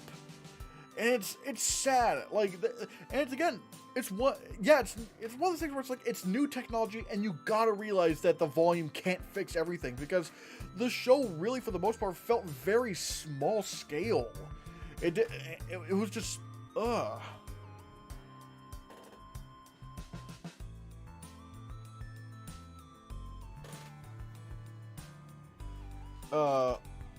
And so yeah, like what was it? Nick Soldier Personal says also loved all 11 movies, but animated Clone Wars was bad. Hated it. Again, there are some live action ones that I hate. I don't hate any of the live action movies, but there were some I thought were bad. But there were some Star Wars comics and books that are canon before and after Disney bought Lucasfilm new and old. That's not what I heard. Again, that's just not really what I know. I know that now. Okay, I think what you may be confusing is that there were some characters and maybe some story ideas that were from, like, the novels, like Grand Admiral Thrawn, like the blue guy with the red eyes. He had some novels, but if I'm not mistaken, it's one of those things where, like, they took the same character, but however, they took ideas and characters from the expanding universe, the Legends universe, and put them into these new stories for them to fit. And so I think that's probably what you're getting at. But yeah. Also, Max Powell says, "Have you seen The Rings of Power? A lot of people complain about it being woke." Again, the people complaining about it being woke are fucking losers. They're stupid. Again, oh no, a black elf. But like, I could go on and on and on about how stupid people are when they complain about wokeness. You mean like the Ahsoka 2016 book? Well, I mean, Nick SpongeBob Personal, I should probably tell you this. That came out after Disney bought Lucasfilm. Like, Disney bought Lucasfilm in 2012. So by that point, that Ahsoka novel that you mentioned, that was canon. Because, like, I should have prefaced this, like, they said everything going forward will be canon, which I think even they've broken canon quite a bit with like, novels and stuff. But I meant, like, everything before Disney, like, everything that was, like, before Disney bought Lucasfilm, that wasn't the movies and the Clone Wars CGI series. All, like, those things are canon, but everything else before them was not. I think that's new and old, yeah. Yeah, Cameron B says, but anyways, with oh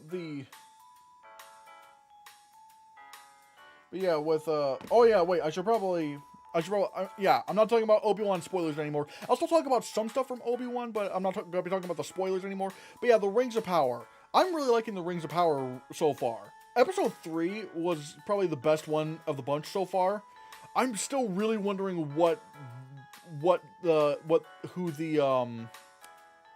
the stranger is. That's really fascinating to me. But I think each new episode is getting a little bit better than the last. I'm not gonna like, this is the greatest show of all time, but I'm really liking the Rings of Power. Like, I'm really liking it. But yeah, anyone complaining about wokeness, like, just ignore. You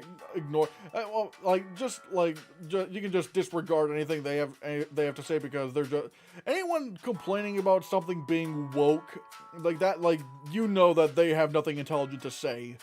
So yeah, again, God forbid there's a black elf. Oh, you have a favorite Lord of the Rings movie? Yeah, it's hard to, I think it's probably Fellowship of the Ring, honestly. Fellowship of the Ring is honestly in my top 10 movies of all time. Maybe the entire trilogy is in my top 10. I don't know. I still have to think about Return of the King, because Return of the King, one of the things, like, a certain character died, but like they weren't, and it was I'm not gonna say who it was, but a certain character was supposed to die in that movie, but it got cut and put in the expanded edition. So I don't know. Cameron B says, I try my best to ignore those people. Yeah. Granted, I get in Twitter fights with those losers all the time. I should probably stop trying to argue with them. I really don't like Twitter, and yeah, at the same time, I have to use Twitter. So yeah. Never saw the Lord of the Rings or the Hobbit movies. I don't care about Prime. Funny enough, we do have Prime, but we mainly just use it for, like, I don't use it that much for streaming. I just use it for, like, the free shipping, which I do like. I do like how you can just get Prime and you get free delivery, fast and free delivery on packages, and you also get to stream some shit. Hey, that's cool. But at least, like, with Lord of the Rings, then again, like, with Amazon Prime, I've been watching a little bit more stuff. Like, I watched The Boys on Amazon Prime. I've been watching Lord of the Rings, so,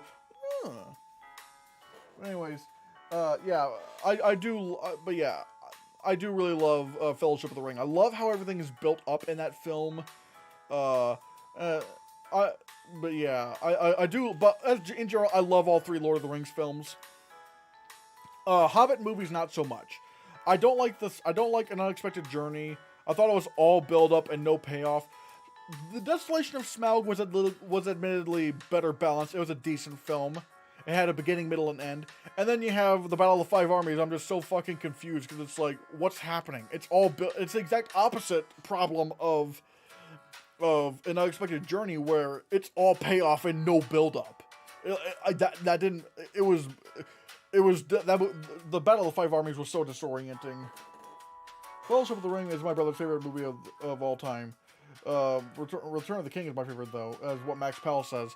Yeah, all 3 are great. And fun fact, Lord of the Rings: The Return of the King is one of 3 movies to tie the record. Like, no movie has won more Oscars than Lord of the Rings: The Return of the King, which it won 11. There have been a couple that have tied for 11, Titanic and Ben-Hur, but no movie has won more than Lord of the Rings: The Return of the King, which is really interesting. Is the Tigger movie still your favorite animated movie? What Cameron B says. Yeah, probably. That or the original Lion King. I love them for very different reasons. I had the Tigger movie on VHS. Haven't seen it in years. Hey, Max Powell. I don't know if you know this, but the Tigger movie is on Disney Plus. Yeah. Let me just pull it up here. Ooh. Let me just. Anyways, let me just pull it up here.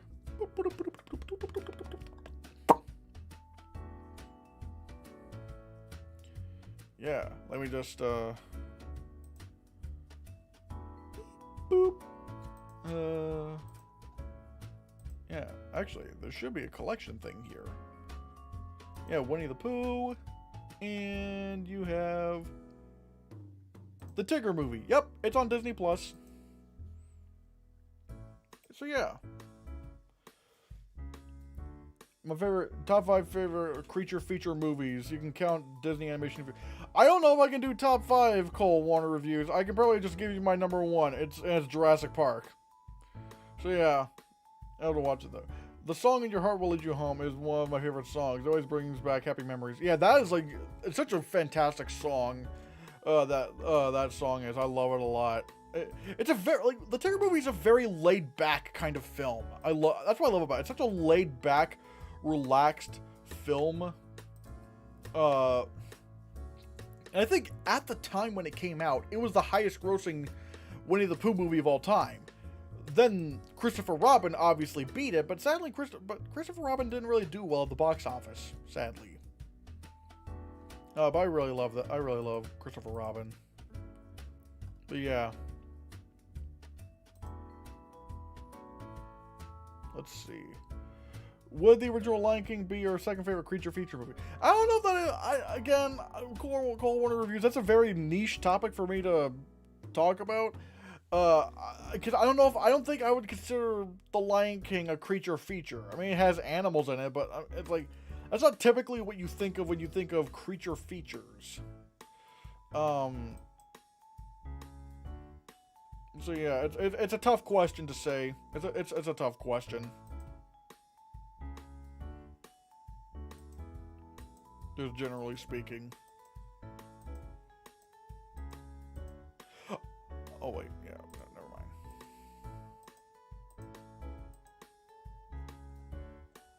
mind. Yeah. But yeah, like I said, I am really enjoying the Rings of Power right now. I've also been watching House of the Dragon. I've never seen Game of Thrones. I still have a plushie of Tigger from when I was a baby, ever since I was born. That's sweet. That's nice. I don't have that. But yeah, Christopher Robin was good, and this is coming from someone who's not a fan of the Disney remakes. I mean, yeah, generally speaking, most people seem to like Christopher Robin quite a bit. And fun fact about Christopher Robin, let me just find it.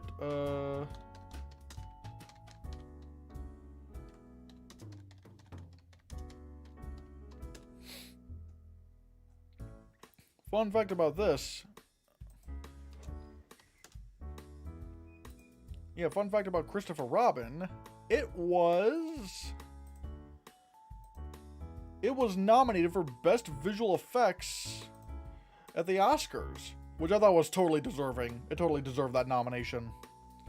It was nominated with Avengers: Infinity War, First Man, Ready Player One, Solo: A Star Wars Story, and First Man 1.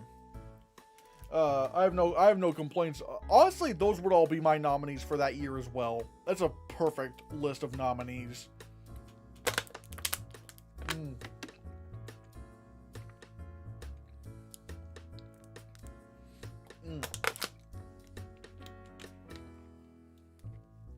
Like those,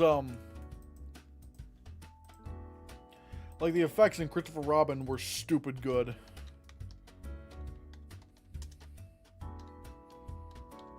They were so good that it was stupid. I was like, how do they look so real?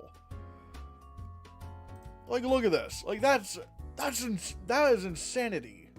That's insane how real that looks. And the fact that that's all CGI, that bear is CGI, that's insane. Have you seen the original Pinocchio yet? Good movie, I recommend. The remake, I didn't expect much from it. Although I love Tom Hanks as an actor, you should watch the original before the remake. Well, oops, you probably missed this early part of the podcast because I already did watch the remake.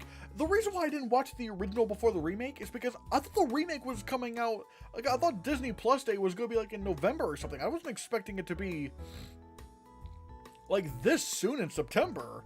So I had to watch the new one. I will try to watch the original, but yeah.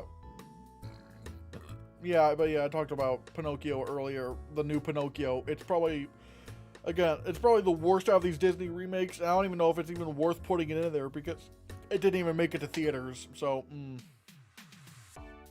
Cameron B says, I don't understand why some people who say that the characters look creepy. They look really cute. They're stuffed animals. They're anthropomorphic stuffed animals. Like, what are people talking about? It's like what? It's like, they look great. I don't know what they're talking about. Like they're living stuffed animals. So I don't get it. I really don't get it. They look great. The visual effects in that film were phenomenal.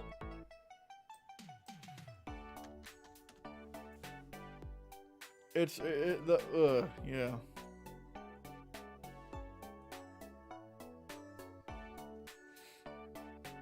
But yeah, I love Christopher Robin a lot.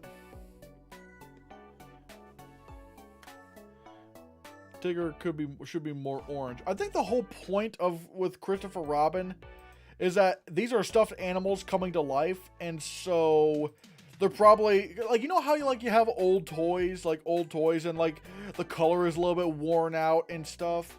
I think that's exactly what they were trying to go for with Christopher Robin. I think that's what they were trying to go for with this. Have you seen Goodbye Christopher Robin? No, I really should see it because it looks really good. It was in my top 10 most anticipated movies of 2017, and I still haven't watched it. And I don't know why I didn't watch it. I think the reason why I didn't watch it was because either A, it wasn't playing in my theater, or B, I didn't have the money to see it at the time because I didn't have a job. I was a sad baby. Haven't seen Tigger movie nor Christopher Robin, says Nick SpongeBob Personal. Well, you know, that's why we have Disney Plus. We have fucking Disney Plus, yay! We have Christopher Robin and the Tigger movie. When people say, Cold Water Reviews, when people say they expected Pinocchio remake to be great, in the words of Steven Seagal, can I laugh at your face? I don't know anything about, I didn't like Pinocchio. Like it's from Robert Zemeckis. I shouldn't have expected anything great from him. I mean, look, again, he made Back to the Future, he made Who Framed Roger Rabbit, and he made Forrest Gump. Cool. Hasn't really done a lot that people loved since then.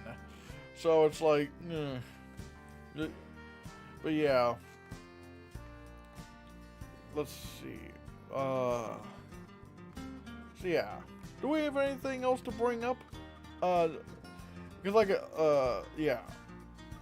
And like I said, I'm gonna be streaming a lot tomorrow. And like I said, Robert Zemeckis also did those infamous Uncanny Mocap movies. I will say I love A Christmas Carol and I love Polar Express. Although a lot of people are mixed on those. I don't think he didn't direct Mars Needs Moms. I think he produced it, but he didn't direct that one. And I know he directed Beowulf, which I've never seen Beowulf, but I guess people liked that. I haven't seen it, so. But yeah. But what was it? But yeah, I'm gonna be streaming quite a bit tomorrow. Yeah, no more questions. Anyone else got any? Under Siege, great Steven Seagal movie I recommend, where Tommy Lee Jones plays the villain. Free on Prime Video, and a remake is in development. I'm not gonna lie, I don't really give. I'm probably not. There's already so many things I have to watch already. I have to catch up. I'm probably not gonna be watching Under Siege anytime soon. I'm sorry to say that. Monster House is my favorite though. Me and my brother watch it every Halloween. Oh wait, Monster House. I think Robert Zemeckis produced that. I don't think he directed it. Monster House. Let me just see. Yeah, it was directed by Gil Keenan, and it was written by Rob Schrab, Pamela Pitié, and Dan Harmon? Wait, what? Monster House. Dan Harmon, one of the co-creator of Rick and Morty, wrote the screenplay for Monster House and even came up with a story. What the fuck? That's insane. That's crazy. Have I seen Detective Pikachu? Yes, I have seen Detective Pikachu. It was at one point, Detective Pikachu was at one point, Detective Pikachu was at one point my favorite video game movie, although that's now been replaced by Sonic the Hedgehog 2. But I like Detective Pikachu quite a bit. I think Ryan Reynolds himself probably saved that movie a lot, because it was a pretty generic story, but he really did bring a lot of life into it. So yeah.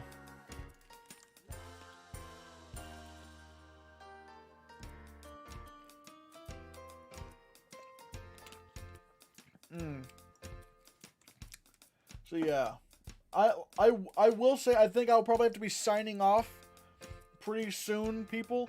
But like I said, I will be live streaming again tomorrow, technically morning at 11:30 a.m. just because the Marvel Star Wars 20th Century panels start at 12, and I'm also going to be staying online for the TV show presentations.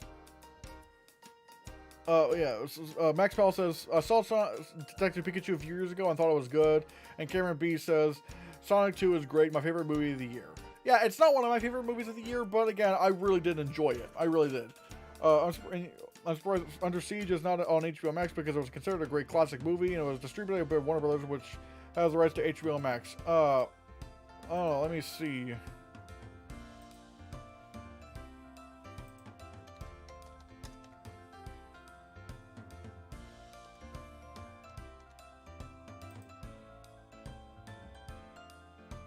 Okay, it got decent reviews. I think, I don't know. There's probably, like, they do this all the time. Did you watch Mickey Mouse of House of Mouse? Wish they would bring it back. I have not. No, actually, no. I saw a little bit of it when I was a kid. I haven't seen it much since. I'm surprised why. I wonder. I think maybe the reason why it's not on Disney Plus is, I don't know. But from what I was hearing, maybe there's, like, rights issues. Maybe there's issues like with how some cultures are represented, which may be also the reason why we don't have Aladdin the series on Disney Plus. I don't know. So I can't speak to that. But I mean, look. Let's face it. Disney has let's not beat around the bush. Disney has had an infamous history of not so good representation of people. But again, I don't know. I haven't seen House of Mouse, but so yeah. But yeah, like I said, I will have to be signing off pretty soon because I do need to get some sleep and get ready for tomorrow because the panel starts in nearly 12 hours. Funny enough, but yeah, like I said, yeah. As I said before, yeah, I probably will. Yeah, I think we're probably done here for tonight. So yeah, thank you guys so much for watching the stream. Thank you for, like, you know, we watched, there was a lot of things I was excited about. You know, I love hearing the news about the Lion King remake. Also, before you go, keep in mind, if you aren't already, just note that,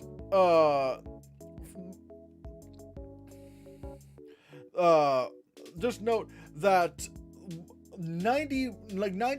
around 90% of my viewers are not subscribed to my channel. So if you aren't subscribed already, be sure you hit that subscribe button, hit that like button. The like button really helps, and hit that notification bell. Definitely hit that notification bell below the video so you can be notified of when I go live on at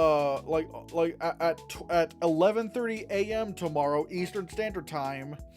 So I don't know if you guys live in California or whatever, I don't know, but Eastern Standard Time, 11:30 a.m.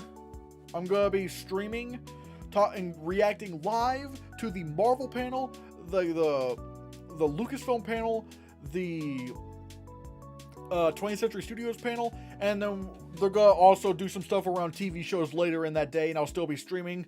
I'm gonna be streaming for a long time tomorrow, so yeah.